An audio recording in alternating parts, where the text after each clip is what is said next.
কক্সবাজারের উখিয়ার ৫ নম্বর রোহিঙ্গা আশ্রয় শিবিরে ভারী বর্ষণের মধ্যে দেয়াল ধসে একটি মহিলা ও হেফজোখানার ৩ ছাত্রীর মর্মান্তিক মৃত্যু হয়েছে।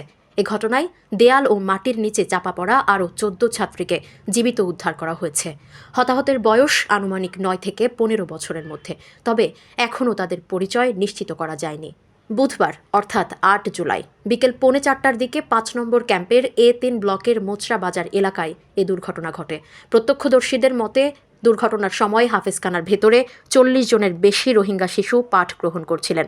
টানা ভারী বর্ষণের কারণে পাহাড়ের খাত সংলগ্ন একটি দেয়াল ধসে মাদ্রাসার ওপর পড়ে গেলে মুহূর্তেই সেখানে আতঙ্ক ছড়িয়ে পড়ে। চিৎকার শুনে স্থানীয় রোহিঙ্গারা উদ্ধার কাজ শুরু করেন। পরে ফায়ার সার্ভিস, ক্যাম্প প্রশাসন, আর্মড পুলিশ ব্যাটালিয়ন এবং রোহিঙ্গা স্বেচ্ছাসেবীরা ঘটনাস্থলে পৌঁছে উদ্ধার অভিযান পরিচালনা করেন। তবে আশঙ্কা করা হচ্ছে ধ্বংসস্তূপের নিচে এখনও কয়েকজন শিশু আটকা পড়ে থাকতে পারে।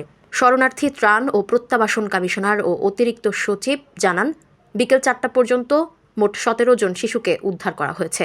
এর মধ্যে ৩ জন মারা গেছে এবং মৃত্যুর সংখ্যা আরও বাড়তে পারে বলে আশঙ্কা করা হচ্ছে। জেলা প্রশাসক ৩ শিশুর মৃত্যুর বিষয়টি নিশ্চিত করেছেন, তবে নিহতদের পরিচয় এখনও শনাক্ত করা সম্ভব হয়নি। আশ্রয় শিবিরের নিরাপত্তার দায়িত্বে থাকা ১৪ APBN এর অধিনায়ক ও অতিরিক্ত ডিআইজি সিরাজ আমিন বলেন, ভারী বর্ষণের সময় দেয়ালের একটি অংশ ধসে হেফজোখানার উপরে পড়ে।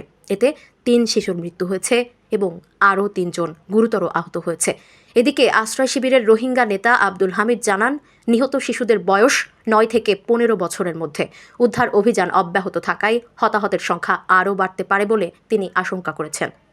উল্লেখ্য, এর আগে গত সোমবার রাতেও একই আশ্রয় শিবিরে ভূমিধসের ঘটনায় নারী ও শিশুসহ অন্তত ৮ জন রোহিঙ্গার মৃত্যু হয়েছিল। টানা বর্ষণে পাহাড় ঘেরা আশ্রয় শিবিরগুলোতে নতুন করে নিরাপত্তা ঝুঁকি দেখা দিয়েছে।